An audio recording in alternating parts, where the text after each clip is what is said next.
மணிரத்னம் படத்தில் எப்பயுமே சார் ஒரு தடவை ஒரு ஹீரோ நடித்தாங்கன்னா மறுமுறை நடிக்கிறது ரொம்ப யோசிக்க ஆரம்பிக்கிறாங்க. சரியா? அது கமல்லேருந்து ரஜினிலேருந்து சிம்பிள்லேருந்து இப்போ யோசிக்க ஆரம்பிக்கிறாங்க. தக்லீஃபில் எல்லாத்தையுமே அவமதிச்சிருக்காரு சார். நாசர் டைலாக் வச்சு கமல்ஹாசன் அவ்வளோ அசிங்கப்படுத்திருப்பார். பொன்னியின் செல்வனில் திரிஷாவுடைய குந்தவன்ற கேரக்டரை ஏஞ்சல் மாதிரி நினச்சிட்டு இருந்த கேரக்டர் ஒரு ப்ராஸ்டியூட் கேரக்டரை கொடுத்து அதை அசிங்கப்படுத்திருப்பார்.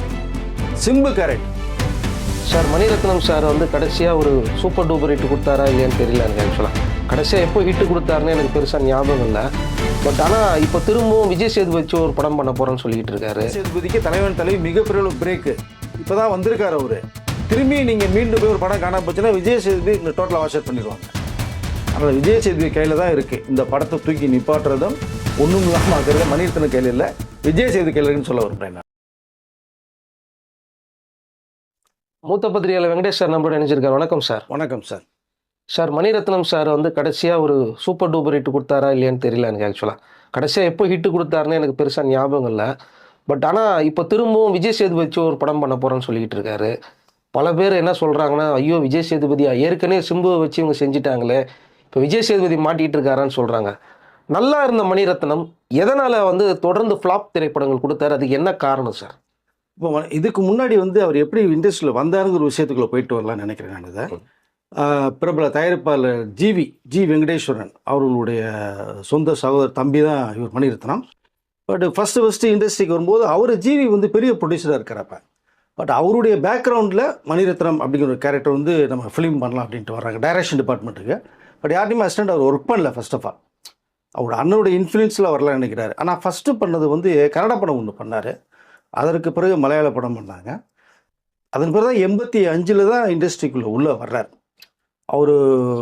பட் என்னதான் ஜிவி வந்து பெரிய ப்ரொடியூசராக இருந்தாலுமே அவருக்கு வந்து மிகப்பெரிய லைஃப் கொடுத்து சத்யஜோதி ஃபிலிம்ஸ் தான் ஃபஸ்ட்டு ஒரு ஆஃபர் கொடுக்குறாங்க. அதான் பகல் நிலவுன்னு ஒரு படம் பண்ணுறாரு. அதான் ஃபஸ்ட்டு படம் தமிழில். சத்யராஜ், சரத்பாபு, முரளி, ரேவதி இவங்களாம் பண்ணாங்க. அந்த ஃபஸ்ட்டு அட்டம்ப்ட் ரிலீஸ் அப்போ அந்த படம் பெரிய அளவில் போகலை. ஸோ நல்ல படம்னு பேசப்பட்டதே தவிர படம் போகல. பிஸ்னஸ் லெவலில் லாஸ் தான் ஆச்சு. நான் ஷிஃப்டிங்னு ஒன்று அப்போ உண்டு. இப்போ ஷிஃப்டிங்கிற மெத்தடே கிடையாது. ஷிஃப்டிங்னு ஒரு ரிலீஸ் பண்ணாங்க.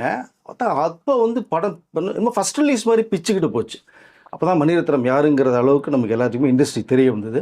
பட் அதுலேருந்து ஒரு 3 கேரக்டரை உருவி, சத்யராஜ் ஒரு கேரக்டர் உருவினார், சரத்பாபு முரளி ஒரு கேரக்டர் உருவினார். இதை வச்சு அப்புறம் முரளி ரேவதி உள்ள மேட்டரை எடுத்து தான் அக்னி நட்சத்திரம் உருவாக்குனாங்க, மௌனராம் உருவாக்குனாங்க, நாகேன் வேலு நாயக்கர். ஸோ அந்த ஒரு கேரக்டர் உருவாக்கி 3 படமாக உருனாங்க. 3மே பெரிய அளவில் பாக்ஸ் ஆஃபீஸ் ஹிட் ஆச்சு. அப்புறம் இண்டஸ்ட்ரியில் பெரிய அளவில் மணிரத்னம் பேசப்படுற மாதிரி ஒரு இமேஜ் வந்து பெரிய அளவில் வந்துச்சு. இது ஒரு பெரிய பிரேக்கு. அடுத்து ஒன்று எடுத்துக்கிட்டோம்னா நாயகன் கமலஹாசனை வச்சு ஒன்று பண்ணும்போது தான் பெரிய அளவில் பேசப்பட்டார். அவர் பிரம்மாண்டமாக இருந்துச்சு படம் வந்து. அது முக்தா ஃபிலிம் சீனிவாசன் தயாரித்த படம். அதுக்கு பிறகு சூப்பர் ஸ்டார் ரஜினி வச்சு ஒரு படம் பண்ணார். ஸோ தளபதி அப்படின்னு மம்முட்டியும் ரஜினி சாரும் சேர்ந்து பண்ண படம் super duper hit box office. Tamil திரையுலகத்தினுடைய அழிக்க முடியாத ஒரு பேர் மணிரத்னம் சொல்லி இது பதிவு செய்யப்பட்டதப்பா. பட் நீங்கள் சொன்னது மாதிரி பல வருடங்களுக்கு முன்பாக அவருடைய அந்த படங்கள் எல்லா நடிகர்களுமே மணிரத்னம் அதாவது நடித்தா போதுன்னு ஆசைப்பட்ட ஒரு பீரியட் ஒன்று இருந்துச்சு. மணிரத்னம் படமாக இன்னும் கதை கேட்க வேண்டாம், சம்பளம் பேச வேண்டாம், அவர் படத்தை நடித்தா போதும் நமக்கு ஒரு பெரிய இமேஜ் வரும் அப்படிங்கிற அளவுக்கு மணிரத்னம் ஃபுல்லாக அப்படி தூக்கி நின்றுட்டு இருந்தார். ஸோ ஒரு பீரியடு உண்டு. அதை அப்படி தான் நிறைய நடிகர்கள் உள்ளே வந்தாங்க, நிறைய ஹிட்டு கொடுத்தாரு. கதைக்குள்ளே இருக்கிற வரைக்குமே நிறைய ஒரு ஹிட்டு வந்து மணிரத்னம் படங்கள் நிறைய வந்து கொடுத்தாரு. பிரபல இசையமைப்பாளர் ஸோ ஏஆர் ரஹ்மான் அப்படிங்கிற திலீப் என்கிற ரகுமானை உருவாக்குனதே வந்து இந்த மணிரத்னம் இன்ட்ரடியூஸ் பண்ணாங்க. அதற்கு முன்னாடி தளபதி படத்தில் இளையராஜாவுக்கும் அவருக்கும் ஏற்பட்ட சில பிரச்சனைகள், கசப்பான அனுபவங்கள் காரணமாக அடுத்த ஒரு மியூசிக் பண்ணலாம் போது ரோஜா படம் பண்ணும்போது அது கவிதாலியா ப்ரொடக்ஷன்ஸ் பண்ணும்போது இளையராஜா பண்ணலான்ட்டு ஒரு மேட்ரு போகும்போது தான் இல்லை வேண்டாம் வெயிட் பண்ணுன்னு அவர்கிட்ட ஒர்க் பண்ண கீபோர்டு ஆர்டிஸ்ட்டு இந்த திலீப்பை கூப்பிட்டு பேர் மாற்றம் செஞ்சு வச்சு ரோஜா இன்ட்ரடியூஸ் பண்ணுறாங்க. ரோஜா எந்த அளவுக்கு ஒரு பாக்ஸ் ஆஃபீஸ் ஹிட் ஆச்சு அப்படிங்கிறது தெரியும். இன்ன வரைக்கும் பாடல்களே மிக சிறந்த பாடலாக இருந்துச்சு. அவருடைய கேரியரில் அடுத்தடுத்த லெவலுக்கு போகிறாங்க. அடுத்து இந்த பம்பாய் பண்ணுறாங்க. நிறைய படங்கள் நம்ம அடுக்கிக்கிட்டே போகலாம். ஸோ மௌனராகம்லாம் எவர் கிரீன் ஃபிலிம் இன்ன வரைக்குமே. இதற்கு பிறகு அவர் என்ன போகிறாருன்னா ஒரு பிஸ்னஸ் மோட்டிவாக ஒரு வந்து உள்ளுக்குள்ளே போகிறதுக்கு கொஞ்சம் ஆசைப்படுறாரு. ஒரு வந்து பேன் இண்டியா ஃபிலிம் அப்படிங்கிற அளவுக்கு போகலான்னு சொல்லி ஹிந்தி ஆக்டர்ஸை வச்சு நம்ம பண்ணுவோம் அப்படிங்கிற ஒரு லெவலுக்கு போகிறார். அங்கே தான் அவர் வந்து ஒரு சின்ன ஒரு சர்க்கிளை சந்திக்கிறாருன்னு நான் நினைக்கிறேன். எதனால் இந்த யோசனை வருது? இல்லை அவர் பிஸ்னஸில் பெரிய அளவில் போகலாம். இப்போ தமிழ் இண்டஸ்ட்ரிக்குள்ளேயே சுற்றிக்கிட்டு இருக்கிறோம், தமிழ் ஆர்டிஸ்ட்டை வச்சே சுற்றுறோம், ஒரு மார்ஜின் பெரிய அளவில் வரலை. அப்படிங்கும் போது ஒரு ஒரு பெரிய அமௌண்ட்டை நம்ம வந்து பார்க்கலாம். ஏன்னா ஒரு தமிழ் படங்கள்லாம் ஹிந்தியில் வரவேற்பு கிடைச்சதுனால நிறைய தெலுங்குல ஹிட்டு, ஹிந்தியில் ஹிட்டு, இந்திய திரையுலகத்தில் மணிரத்னோட பேர் இமேஜ் பெரிய அளவில் பேசப்பட்டுச்சு. ஓ, அதை வந்து நம்மையே டைரக்டா ஹிந்தி மாதிரி ஒன்று பண்ணக்கூடாதுன்னு ஸ்ட்ரைட்டாக போய் பண்ணலாமே. விபரீத முடிவு. ஆமாம், அதாவது விபரீத முடிவு, விபரீத ஆசை, பேராசை கூட சொல்லலாம் நம்ம அதை. பட் அடுத்த கட்டத்துக்கு போகிறாரு. பட் அங்கே போய் ஒரு சிறந்த ஒரு படம் கொடுத்துருந்தாங்கன்னா ஒரு பெரிய அளவில் இந்த இமேஜ் கெட்டிருக்காது அவருக்கு. ஷாருக் கான்கிட்ட டேட் கேட்குறாரு, உடனே ஷாருக் கான் கொடுக்குறாரு. மணிரத்னம் பண்ணோன்னா ஆஹா நம்மளை தேடி இங்கே வந்து ஒரு படம் பண்ணுறாருங்கும் போது ஒரு படம் முருகன் மனிஷா கொய்ராலா நீ டாப் ஹீரோயின் 2 பேரை வச்சு ஒரு கண்டென்ட் ரெடி பண்ணிட்டு ஒரு படம் பண்ணுறாங்க. அது ஒரு பாடல் மிகப்பெரிய அளவில் பேசப்பட்ட பாடல். பூங்காற்றேன்னு ஒரு ஸ்டார்ட் பண்ணுற ஒரு பாடல், அது பற்றி தொட்டிங்க பிச்சுக்கிட்டு போகுது. இந்த படம் எப்போ ஒரு இந்த ஒரு பாட்டுக்காகவே எல்லா பேரும் வெயிட் பண்ணிட்டு ஒரு பீரியட் உண்டு. அது தில்சே அப்படிங்கிற பேரில் ஹிந்தியில் படம் பண்ணுறாங்க. ஷாருக் கான் மனிஷா கொய்ராலா வச்சு பாடல்கள் அதாவது பிரபலமாச்சே தவிர அந்த படம் வந்ததுக்கப்புறம் தான் தெரியுது அது படம் பெரிய அளவில் இல்லை. அவர் சொல்ல வந்த விஷயத்தைக்குள்ளேயே போகாமல் வேற ஒரு கண்டென்ட்டுக்குள்ளே உள்ளே போனார். அதுதான் தமிழில் உயிரேன்னு சொல்லி டப் பண்ணாங்க. ஹிந்திலையும் போகலை, இங்கே தமிழ்லேயும் போகலை. அதற்கு பிறகு டக்குன்னு என்ன பண்ணாங்க, அபிஷேக் பச்சனை வச்சு குருன்னு ஒரு படம் ஒன்று பண்ணுறாங்க. அதுவும் ஹிந்தியில் தான் பண்ணார். அதுவும் பரபரப்பாக பேசப்பட்டு ஒருத்தருடைய வாழ்க்கையை வரலாறு சம்மந்தப்பட்டதை எடுக்கிறாங்க. அது தமிழ்லேயும் டப் பண்ணி ரிலீஸ் பண்ணாங்க குருன்னு சொல்லி. அந்த படமும் போகலை. சரி நம்ம சரிப்பட்டு வராதுங்கிற அளவுக்கு ஒரு முடிவு பண்ணுறாரு. ஹிந்தியில் ஓரளவுக்கு போச்சுன்னு சொன்னாங்களா சார்? பெரிய அளவில் போகல. நீங்கள் தமிழில் கொடுத்த பாக்ஸ் ஆஃபீஸ் ஹிட்டில் அது போகலை. நீ அவருடைய இமேஜுக்கு பெரிய அளவில் போகணும் இல்லையா? ஏன்னா உயிரியில் கூட அந்த பாட்டுக்காகவே உள்ளே போனவங்க நிறைய பேர் இல்லை. அதுதான் சொன்னல, அந்த ஒரு பாட்டு பட்டி தொட்டிங்குமே இருந்துச்சு. ஆனால் உள்ளே போனால் அந்த பாட்டை அவர் சரியாக யூஸ் பெரிய அளவில் அது உங்களுக்கு மாண்டேஜ் சாங் மாதிரி கிரியேட் பண்ணி கொண்டு போனாங்க. அங்கெங்கே வர்றது மாதிரி கொண்டு போனாங்க. படம் பார்த்த பல பேருக்கும் புரியலை. ஃபர்ஸ்ட் ஆஃப் ஆல் அதிர்ச்சி ஆகிட்டாங்கன்னா பாட்டை இவ்வளோ ஈஸியாக ஒரு ஏஆர் ரஹ்மான் கஷ்டப்பட்டு போட்ட அந்த சாங்கை துரும்பு மாதிரி யூஸ் பண்ணிட்டாரு அப்படின்னு பாரு. ஏஆர் ரஹ்மான் போட்ட அந்த பாட்டை மட்டும் இல்லை, அவர் நிறையா படத்தில் வேஸ்ட் பண்ணிருக்காரு. நான் இப்போ வரும்போது சொல்கிறேன் பின்னாடி உங்களுக்கு. அதனால் உங்களுக்கு வந்து அந்த ஒரு விஷுவலேஷன் பிக்சரேஷன் ஒன்று இருக்குது. நீங்கள் அந்த பாடல் வந்து ஆடியன்ஸ் வந்து ஒரு கற்பனையோட உள்ளே வருவான். இந்த கற்பனைக்கு மீறி நீங்கள் பார்க்கும்போது அதுக்குள்ளே ஒட்டாது, உங்களுக்கு பாடல் ஒட்டாது. அது நினச்சி தம்படிக்கிறதுக்கு வெளில போயிடுவாங்க. ஸோ அந்த மாதிரி தான் அந்த பாடல் காட்சி அமைக்கப்பட்டது. படமும் பெரிய அளவில் போகலை. உங்களுக்கு தில்சே ஹிந்திலையும் போகல, உயிரை தமிழ்லையும் போகல. அதுக்கு பிறகு அப்படியே வரலாங்கும் போது தான் திரும்பி தமிழுக்குள்ளே வர்றாரு அவர். ஸோ இந்திய அளவில் பிரபலமான ஒரு மணிரத்னம் பேர். ஆர்டிஸ்ட் டேட் கொடுத்து பண்ண ஒரு படங்கள்லாம் போக இன்னொரு படம் ஒன்று எடுக்கிறாரு. ஸோ ராவணன் ஒரு படம் ஒன்று எடுக்கிறார். இங்கே நம்ம தமிழ் விக்ரமை போட்டு அங்கே அதாவது அபிஷேக் பச்சனுக்கு இந்த குருவில் விட்ட பேரை வந்து திரும்பி இதில் கொடுக்குறான்னு சொல்லி இங்கே எடுக்கிறாங்க. அது இந்த 2 லாங்குவேஜில் எடுக்கிறார். தமிழ்லையும் எடுக்கிறார், ஹிந்திலையும் எடுக்கிறார். ஒரே நேரத்தில் எடுக்கிறார். சைமல்டேனியஸாக எடுக்கிறாரு. தமிழில் இந்த விக்ரம் பண்ண ரோலை வந்து இந்த ஹிந்தியில் அபிஷேக் பச்சன் பண்ணுறாரு. ஒரே நாளில் 2 ஷாட்டு மாறி வரும் கான்ட்ராஸ்டாக. நீங்கள் அதே கேரக்டர் கொடுத்துருந்தீங்கன்னா ஈஸியாக பண்ணிட்டு போயிடுவாங்க. நீங்கள் தமிழில் இந்த விக்ரமன் வந்து ராவணன் கேரக்டரில் பண்ணுறாரு சரிங்களா. ஹிந்தியில் வந்து அதை அபிஷேக் பச்சன் பண்ணுறாரு. இல்லை இன்ஸ்பெக்டர் ரோலில் வந்து பண்ணின அபிஷேக் பச்சன் கேரக்டர் ஹிந்தியில் விக்ரம் பண்ணுறாரு. ஐஸ்வர்யா மட்டும் சேம் ரோலில் பண்ணாங்க. அது பெரிய அளவில் வந்து ஒட்டலை. பட் அது கிளைமாக்ஸை வந்து வேறு மாதிரி சொல்லியிருப்பார். நீங்கள் வந்து ஒரு நிஜ கதையை நீங்கள் தொடரும்போதும் நீங்கள் கற்பனையில் பண்ணுறது வித்தியாசம் இருக்குது. கற்பனையில் 1000 விஷயத்தை சொல்லிட்டு போகலாம். நீங்கள் நிஜத்தை மக்கள் நம்பிக்கிட்டு இருக்கிற விஷயத்தை எடுத்து அதை நீங்கள் உல்ட்டா பண்ணிங்கன்னா தப்பாயிடும். ராவணன் கிளைமாக்ஸ் அப்படி தான் மாற்றினார். பரபரப்பாக பேசப்பட்டுச்சு. தப்பான ஒரு விஷயத்த சொல்கிறார் மணிரத்னம் சொல்லிட்டாரு அப்படின்னு நிறைய பேர் குழி தூக்க ஆரம்பித்தாங்க, போராட்டத்தை ஆரம்பித்தாங்க. அந்த மாதிரிலாம் உல்ட்டா பண்ணக்கூடிய ஒருத்தர். அதை பற்றி அவர் வந்து கவலையே பண்ணல. பட் அந்த 2 படமே பெரிய அளவில் போடல. தமிழ்லையும் போகல, ஹிந்திலையும் போகல அந்த படம். இதற்கு பிறகு தான் அப்படியே வர்றாங்க. அவர் படங்கள் பார்த்தீங்கன்னா நீங்கள் வெளிநாட்டில் எடுத்ததாக வந்து எந்த படமே சொல்லிக்க முடியாது. நீங்கள் ஃபுல்லாக நம்ம இந்தியாவுக்குள்ளேயே தான் சுற்றிருப்பார். நீங்கள் எப்படி ஒரு பேன் இண்டியா படம் போகணும்னு சொல்லிட்டு தப்பாக போய் மாட்டினாரோ இதே மாதிரி நம்ம வில்லேட்டில் போய் எடுக்கலான்னு ஒரு ஆசை வருது. அப்போ ஒரு படம் வந்து பண்ணுறாங்க. நேராக துபாய் இந்த பாட்டிலெல்லாம் போய் சிம்பு வச்சு ஒரு மேட்ரு ஒன்று பண்ணுறாரு. அதில் விஜய் சேதுபதி வர்றாங்க, அருண் விஜய் வர்றாரு. எல்லாத்தையும் வச்சு ஒரு மாஸ்டர் பிளான் பண்ணி இதோட பார்த்தீங்கன்னா அரவிந்த் சாமி ஒரு கேரக்டர் வர்றாரு, ஒரு பிரகாஷ் ராஜ். டோட்டலாக பெரிய ஒரு கேங்கை வச்சு படம் பண்ணுறாங்க. எதிர்பார்ப்பு அதிகமாக இருக்குது அந்த படத்துக்கு. செக்கச்சி வந்தவன் ஒரு படம். அது ரிலீஸ்க்கு முன்னாடி வரைக்குமே பரவ பேசப்பட்டுச்சு. சிம்பிளாக இதில் நான் அப்படி பண்ணியிருக்கேன் இப்படி பண்ணியிருக்கேன்னு எல்லா பேரும் சொன்னாங்க. கடைசியில் இந்த படம் வந்ததுக்கு அப்புறம் தான் தெரியுது மணிரத்னம் டோட்டலாக எல்லா பேர்த்தையுமே காலி பண்ணுறது மாதிரி இருந்தது. நீங்கள் ஹீரோ யாருங்கிறதே சொல்லாமல் கடைசியில் விஜய் சேதுபதி மேலே கொண்டு போயிட்டு கதையை மாற்றிருப்பார். விஜய் சேதுபதி ஹீரோ மாதிரி ஆகிட்டு இருப்பார். கடைசியில் அது ஒட்டாது சார். நீங்கள் வந்து ஆடியன்ஸுக்கு நீங்கள் சொல்லி சீட்டிங் பண்ணுறது மாதிரி அது நீங்கள் இவருன்னு சொல்லிட்டு போய் டக்குன்னு மாத்துறது ஒரு விஷயம் இருக்குல்ல, அதானே சொல்ல வர மாட்டான். நான் சிறந்த படங்கள் கொடுத்தவர், அதெல்லாம் வேறு. அஞ்சலின்னா ஒரு சைல்டை வச்சுக்கிட்டு யாரும் பண்ண முடியாது, அவ்வளோ அழகாக பண்ணுவார். ஆமாம் சார். அப்போ வந்து தமிழ் ஆடியன்ஸ்க்காக படம் பண்ணும்போது மணிரத்னம் சூப்பராக இருந்தார் சார். எஸ் அதான் சொல்லலையா, தமிழுக்குன்னு பண்ணும்போது அந்த நேட்டிவிட்டி மிஸ் பண்ணாமல் நல்ல கதையை, அதாவது கதையை எடுத்துக்கிட்டு ஆர்டிஸ்ட்டை உள்ளே போட்டார். அதில் நின்னார் அவர். கொஞ்சம் தடம் மாறும்போது தான் ரயில் தடம் மாதிரி இந்த தண்டவாளம் தொட்டு கீழே விழுந்தது மாதிரி தான் கொஞ்சம் விழுந்தார் நிறைய படம். பேன் இண்டியான்னு போகும்போதோ நீங்கள் பேன் இண்டியா படம் பண்ணுற தப்பு இல்லை சார். ஒரு கதை வந்து எல்லா லாங்குவேஜுக்கும் ஒட்டணும். நீங்கள் இப்போ பாகுபலி எடுத்தார் ராஜமௌலி, ஸோ எல்லா லாங்குவேஜிலுமே ஒட்டுச்சு உங்களுக்கு அந்த மேட்ரு. அதை அந்த மாதிரி ஒரு மேட்ரு எடுத்து நீங்கள் பண்ணீங்கன்னா தப்பிச்சிக்கலாம். நீங்கள் ஆர்டிஸ்ட்டை மட்டும் வச்சு பண்ணீங்கன்னா நம்ம ஆடியன்ஸோட ஒட்ட மாட்டாங்க, சிங்க் ஆகாது. நீங்கள் அப்படி தான் நிறைய தவறு பண்ணுறது. அந்த தவறு மணிரத்னம் பண்ணுறாரு. நம்மளுக்கும் ஒட்டலை, அவங்களுக்கும் ஒட்டாது. ஆனால் இதே இதை நீங்கள் புரட்சி பண்ணது பார்த்தீங்கன்னா அலைபாயுதே, அது ஒரு மேட்ரு ஒன்று சொன்னார். ஆனால் அதுவும் தப்பான ஒரு கருத்து. அதன் மூலம் பார்த்தீங்கன்னா அலைபாயுதே மாதிரி கப்புள்ஸ் வாழ்ந்தவங்க நிறைய பேர் வாழ்ந்தாங்க. சமூகத்துக்கு வந்து நீங்கள் ஒரு விஷயத்த அதை மைல்டாக சொல்லிட்டு போகலாம். இதே அலைகளை வந்து பாரதி ராஜா சொன்னார், சாதியே வேணான்னு சொல்லி சொன்னார், அதை பாராட்டலாம். பட் இதை தப்பாக சொன்னார். ஆனால் படம் ஓடிச்சுன்றது ரெண்டாவது விஷயம். அப்புறம் ஓகே கண்மணி தப்பான கான்செப்ட் சார். அது சொல்லுவீட்டு குதிரையில் இருக்கிறது மாதிரி காமிச்சார். இன்னைக்கு பார்த்தீங்கன்னா சமூகத்தில் நிறைய பேர் அப்படி தான் வாழ்ந்துட்டு இருக்காங்க. பட் அதுவும் ஹிட் ஆச்சு. இது மக்கள் மத்தியில் எது ரீச் ஆகுறதே தெரியல. பட் அவருடைய நல்ல நல்ல கதையத்தோடு பண்ண படங்கள்லேருந்து கொஞ்சம் ட்ராக் மாதிரி வேற ஒரு விஷயங்களை வந்து அவர் சொல்ல போகும்போது தான் அங்கே மிஸ் ஆகிறார்.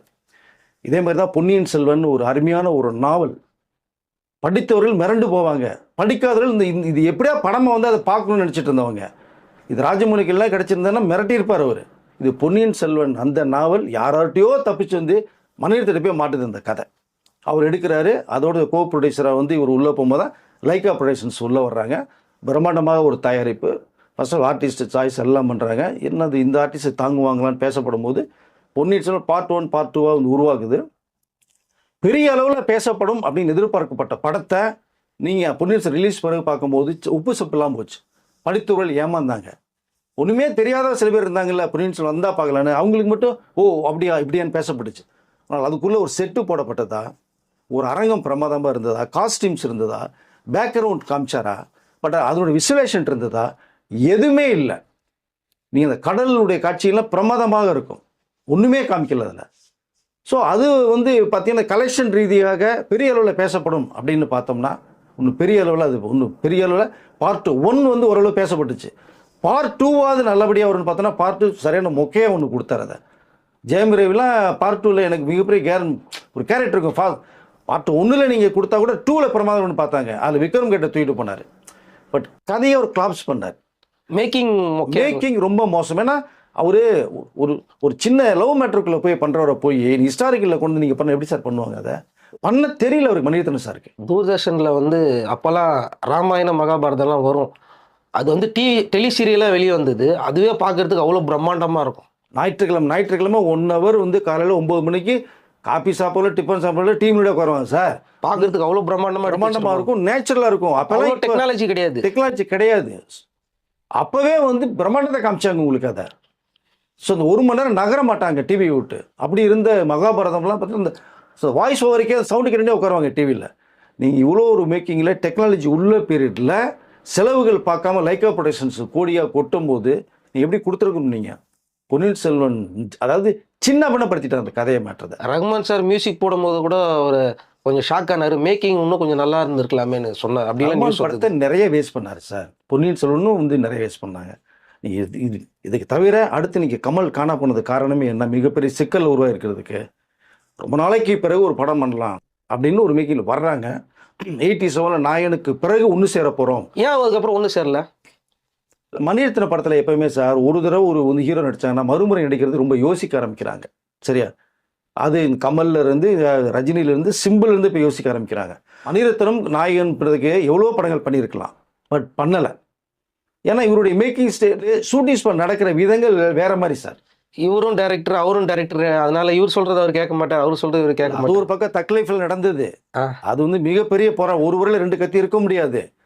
தக் லைஃபா ஒன்று நீங்கள் அந்த ஸ்கிரிப்ட் ஸ்க்ரீன் பிளேல கமல்கிட்ட கொடுத்துருந்தாவது பிரமாதம் பண்ணியிருப்பாரு. நம்ம விக்ரம் கொடுத்த மாதிரி கொடுத்துருப்பாரு. பட் இதில் ஸ்க்ரீன் பிளே கமலஹாசனும் பண்ணுறாங்க, மணிரத்னம் பண்ணுறாங்க. அது எப்படி தேரும் உங்களுக்கு? இவர் ஒரு ஸ்க்ரீன் பிளே ஸ்டைல் கொண்டு போகிறப்ப அவருன்னு கொண்டு போகிறாரு. அதுதான் மிகப்பெரிய ஒரு தவறு நடந்துச்சு. ரெண்டாவது கமலஹாசன், த்ரிஷா, சிம்பு 3 பேரையும் கூப்பிட்டு வச்சு அசிங்கப்படுத்த மாதிரி வந்து அந்த படத்தை பண்ணியிருப்பார். அதில் ஒரு சாங் ரகுமான் உயிரை கொடுத்து போட்டிருப்பார் சாங், இந்த விண்வெளி நாயன ஒரு சாங். அது எங்கே ஒருன்னு படம் பார்த்துக்கிட்டே இருந்தால் படம் முடிஞ்சதுக்கு பிறகு படமே முடிஞ்சிச்சு எங்கேயா வரப்போன்னு பார்த்தோம்னா கிளைமாக்ஸில் கொண்டே போட்டு அவர் விவசாயம் பண்ணிட்டு இருக்கிற மாதிரி சீனை கொண்டு கிரிப்பிட்டு அங்கே இந்த சாங்கை போட்டிருப்பாங்க. இது ஏஆர் ரகுமான் அவமானப்படுத்துகிறப்பா இருக்காது சார்? எல்லாத்தையுமே தக்லைஃபில் எல்லாத்தையுமே அவமானப்படுத்திருக்காரு சார். நாசர் டைலாக் வச்சு கமலஹாசன் அவ்வளோ அசிங்கப்படுத்தியிருப்பார். பொன்னியின் செல்வனில் திரிஷாவுடைய குந்தவன்ற கேரக்டரை ஏஞ்சல் மாதிரி நினச்சிட்டு இருந்த கேரக்டர் ப்ராஸ்டியூட் கேரக்டராக கொடுத்து அதை அசிங்கப்படுத்தியிருப்பார். சிம்பு கேரக்டர் கமலஹாசனும் சிம்புவும் பண்ண போகிறாங்க. சிம்புவுக்கு பெரிய பிரேக்கர்னு எந்த படமே கொடுக்கல அவர் டேட்ஸ் எந்த படத்துக்குமே. தக்லைஃப் வந்ததுக்கப்புறம் 3 சொல்லி வெயிட் பண்ணார். ரிலீஸ்க்கு 2 நாளைக்கு முன்னாடி தான் படமே பார்க்குறாங்க. கமலஹாசன், சிம்பு, திரிஷாலாம் மிரண்டு போகிறாங்க. நீங்கள் சொன்னது ஒன்று எடுத்தது ஒன்றா இருக்கே சார். சிம்பு தலை தெரிக்க துபாயில் போய் செட்டில் ஆகிட்டார். படத்துக்கு இல்லவே இல்லை அவர். ஏன்னா ப்ரமோஷன் ஃபுல்லாக இவரை வச்சு தான் பண்ணாங்க. இவரை தான் பண்ணாங்க. சக்திவேல் ரங்கராய சக்திவேல் ரெங்கராய சக்திவேல் இன்ட்ரோல் பிளாக்ல தெரிக்க விட்டாரு. அடுத்த கமலஹாசன் இவர் தான் அப்படின்னு சொல்லி. பட் பார்த்தோம்னா யாருக்குமே இல்லாமல் கிளைமாக்ஸை உல்ட்டா பண்ணி டோட்டலாக ஓவரால் ஏஆர்எம்லேருந்து ஆர்டிஸ்ட் வந்து அசிங்கப்படுத்தி படத்தை ஃப்ளாப் பண்ணி கொடுத்து இந்த கமலஹாசன் ஏகப்பட்ட கோடி நஷ்டத்தில் இருக்காருன்னா தக்லைஃப் மிகப்பெரிய ஒரு காரணம்.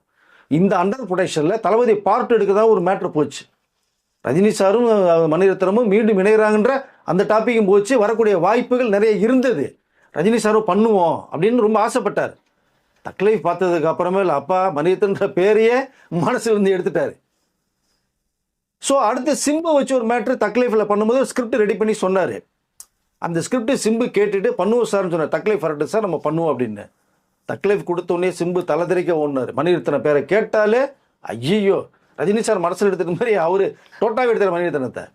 என்ன முயற்சி பண்ணாரு கேள்விப்பட்ட அவரை சார் முயற்சி பண்ணாங்க. சிம்புகிட்ட கதை சொன்னார். சிம்பு பண்ணலாம் கடையில் இருந்தது. அது தக்லைஃப் ஒன்று வந்ததுக்கு அப்புறமேலு மீண்டும் இந்த மாதிரி ஒரு மேக்கிங்கில் பண்ண என்ன பண்ண முடியும் நீங்கள்? இல்லை அதுக்கப்புறமா அவரை கான்டாக்ட் பண்ண ட்ரை பண்ணாங்க. ஆனால் சிம்பு ரீச் பண்ண முடியலன்னாங்க. அதான் சொல்கிறேன் இல்லையா, சிம்பு அதுக்கப்புறம் தூக்கி போட்டவர் அதுக்கப்புறம் உள்ளுக்குள்ளே போகவே இல்லை. அவர் மணிரத்னம்னா யாருன்னு கேட்க ஆரம்பிச்சாரு. அதே மாதிரி தான் நீங்கள் அந்த ஸ்கிரிப்ட்லேயே பார்த்தீங்கன்னா ஸோ துல்கர் சல்மான் ஒரு மேட்ரு ஒன்று பண்ண போய் அவரு வேணான்ட்டு போனது. எதில்? தக்லைஃபில் அவரு வேணான்ட்டு போனார். இந்த ஜெயம்ரே வேணான்ட்டு போனாங்க. ஏன் ஜெயம்ரே வேணாட்டாரு? ஏன்னா இப்போ பொன்னியின் செல்வன் ஏற்கனவே வந்து நீங்கள் கொடுத்து பார்ட் 2லாம் நம்மளை பேரே அசிங்கப்படுத்திட்டாரு. ஒரு தடவை நீங்கள் ஒரு டைரக்ஷனில் பண்ணாங்க மறுமுறை பண்ண முடியாது சார். அந்தளவுக்கு ரொம்ப டென்ஷன் டார்ச்சர் பார்ட்டி அவர். மணிரத்னம் நல்ல டைரக்டர், பிரமாதமான படங்கள் கொடுத்துருக்காரு, மறுப்பதற்கு இல்லை.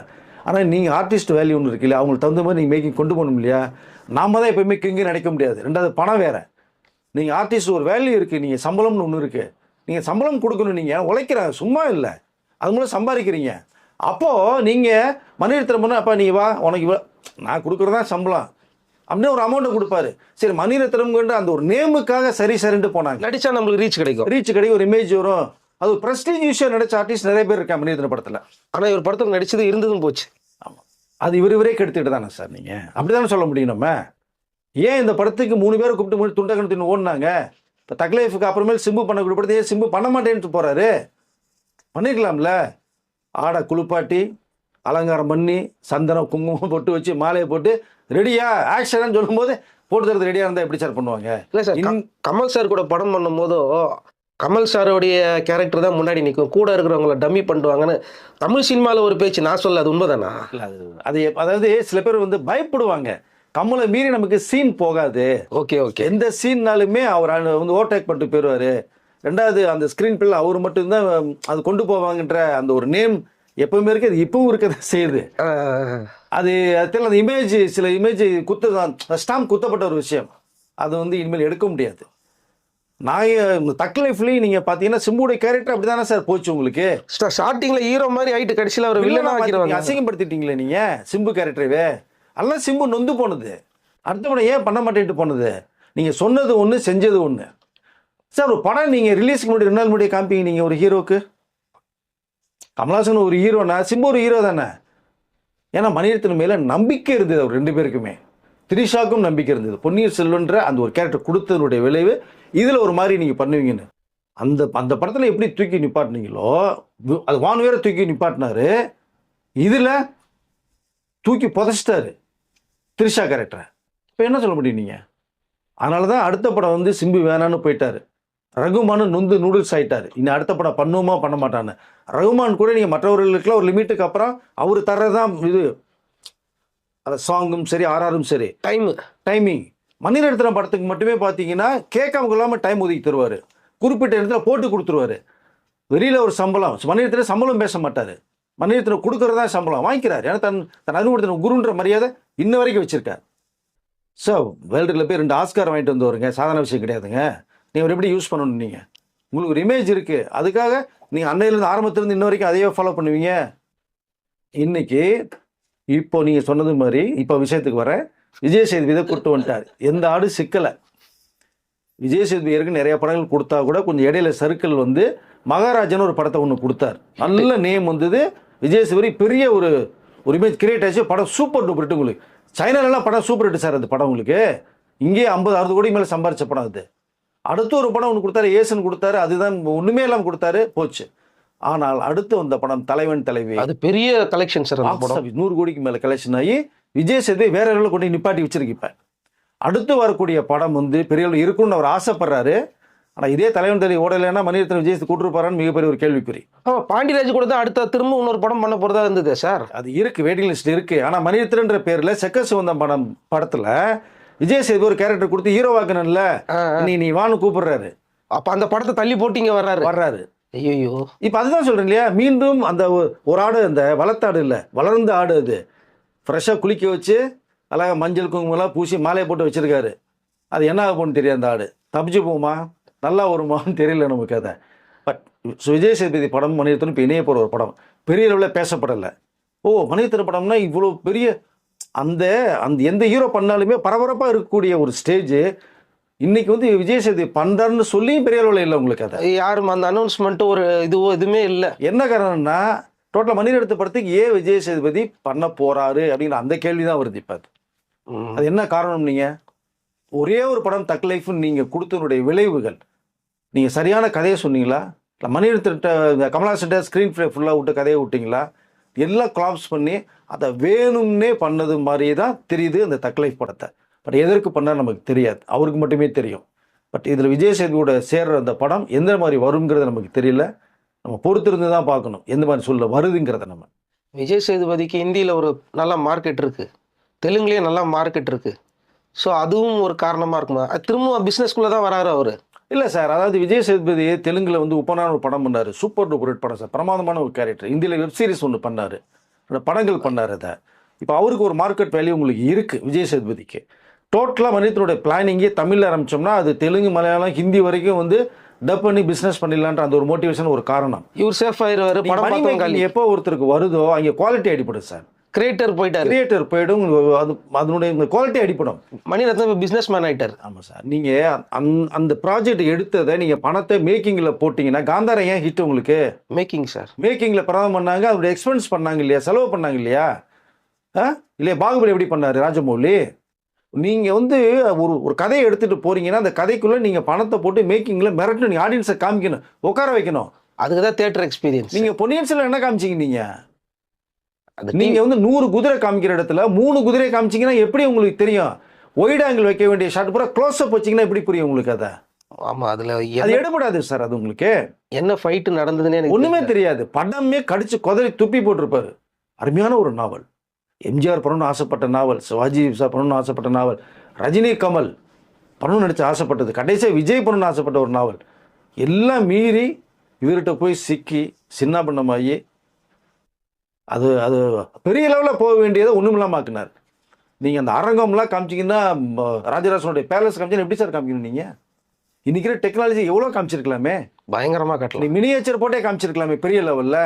நீங்கள் எதுவுமே இல்லாமல் க்ளோஸ்அப் வச்சு சும்மா ஒரு அட்டையை போட்டு ஸ்க்ரீனை போட்டு ஐஸ்வர்யா நடக்கிறது, பிரகாஷ் போகிறது, இவங்க வால் எடுத்துகிட்டு போகிறது மாதிரியே காமிப்பீங்க. நீங்கள் க்ரீன் ஸ்க்ரீனில் இவ்வளோ க்ரீன் மேட்டில் வேறு பண்ணீங்க, எப்படி வரும் உங்களுக்கு? சீசோர்லாம் அந்த ஷிப்பு வரும்போதெல்லாம் நீங்கள் ஒரு டாப் ஆங்கிள் வச்சு ட்ரோனை வச்சு விட்டு அடித்து மிரட்டினீங்கன்னா என்ன மாதிரி இருக்குது உங்களுக்கு? இதே டைட்டானிக் படம் நீங்கள் ஒரு ஷிப்பை வச்சு பண்ணாங்க, அது ரியல் கடல் மாதிரியே காமிச்சார்ல உங்களுக்கு.